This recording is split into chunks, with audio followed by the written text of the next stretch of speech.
ಕೂಡ ಮುಸಲ್ಮಾನ ಬಾಂಧವರು ಇದ್ದಾರೆ.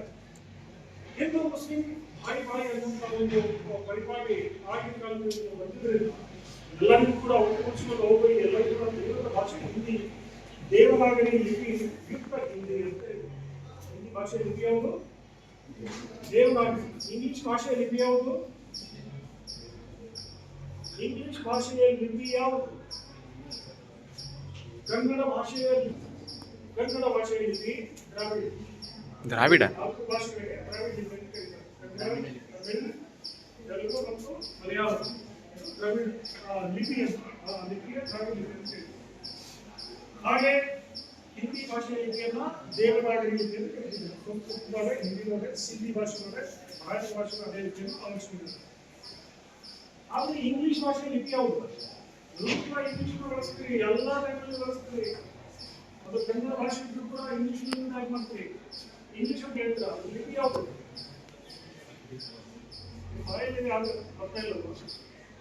ರೋಮನ್ ಲಿಪಿ. ಇಂಗ್ಲಿಷ್ ಭಾಷೆಯ ಲಿಪಿ ಯಾವುದು? ರೋಮನ್ ಲಿಪಿ. ಇಂಥ ಕೆಲವು ಸಾಮಾನ್ಯ ಜ್ಞಾನಗಳನ್ನು ನೀವು ಮಾಡದೇ ಟೈಮಲ್ಲಿ ಯಾವ ಇಂಥ ಚರ್ಚೆಗಳನ್ನು ಮಾಡಿ.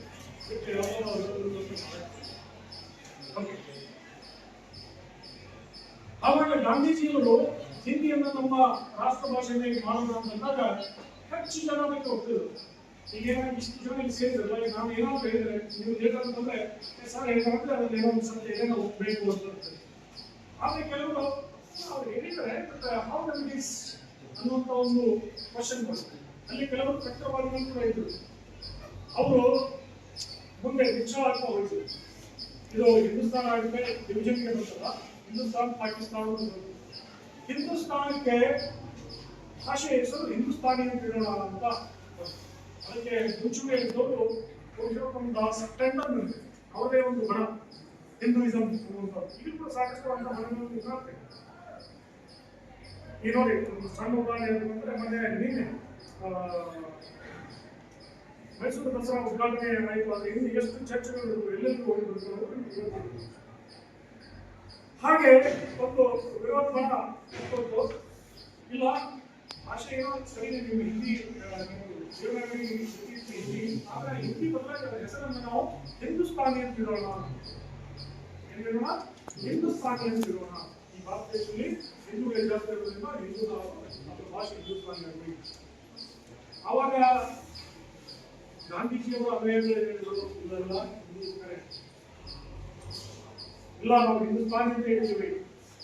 ಅಲ್ಲಿ ಒಂದು ಸಮಸ್ಯೆ ಉಂಟಾಯಿತು.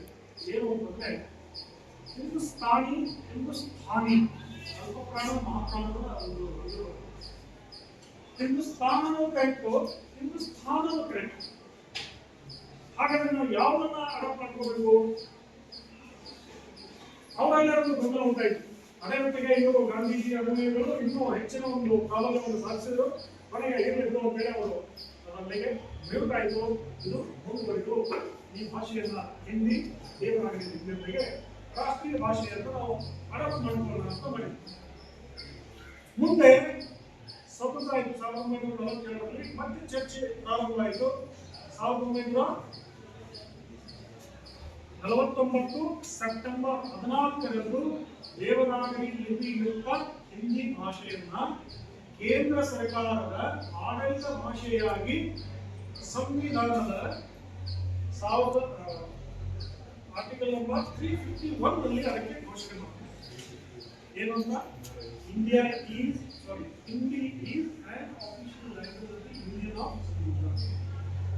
ಹೇಗೆ ಕರ್ನಾಟಕದಲ್ಲಿ ಕನ್ನಡ ಆಡಳಿತ ಭಾಷೆ ಇದೆಯೋ ಹಾಗೆ ಸಂಪೂರ್ಣ ದೇಶಕ್ಕೆ ಹಿಂದಿ ಆಡಳಿತ ಭಾಷೆಯಾಗಿ ಸಂವಿಧಾನದಲ್ಲಿ ತನ್ನ ಸ್ಥಾನವನ್ನು ಪಡೆಯುತ್ತೆ. ಈಗಿನ ಸ್ಥಿತಿಯಲ್ಲಿ ನೋಡಿದ್ರೆ ಸುಮಾರು 29 ರಾಜ್ಯಗಳಿವೆ, 10 ಕೇಂದ್ರಶಾಸಿತ ಪ್ರದೇಶಗಳಿವೆ. ಅದರಲ್ಲಿ ವಿಭಿನ್ನ ಪ್ರಾಂತಗಳಲ್ಲಿ ಅವರೇ ಆದಂತಹ ಪ್ರಾಂತೀಯ ಭಾಷೆಗಳಿವೆ. ಹೇಗೆ ಕರ್ನಾಟಕದಲ್ಲಿ ಕನ್ನಡ, ತಮಿಳುನಾಡು ತಮಿಳು, ಆಂಧ್ರದಲ್ಲಿ ಮತ್ತು ತೆಲಂಗಾಣದಲ್ಲಿ ತೆಲುಗು, ಮಹಾರಾಷ್ಟ್ರದಲ್ಲಿ ಮರಾಠಿ, ಗುಜರಾತ್ನಲ್ಲಿ ಗುಜರಾತಿ, ಕಾಶ್ಮೀರದಲ್ಲಿ ಕಾಶ್ಮೀರಿ, ಹೀಗಿರುವಾಗ ಹಿಂದಿಯನ್ನೇ ಪ್ರಾದೇಶಿಕ ಭಾಷೆಯಾಗಿರುವಂತಹ ಸುಮಾರು 10 ರಾಜ್ಯಗಳಿವೆ.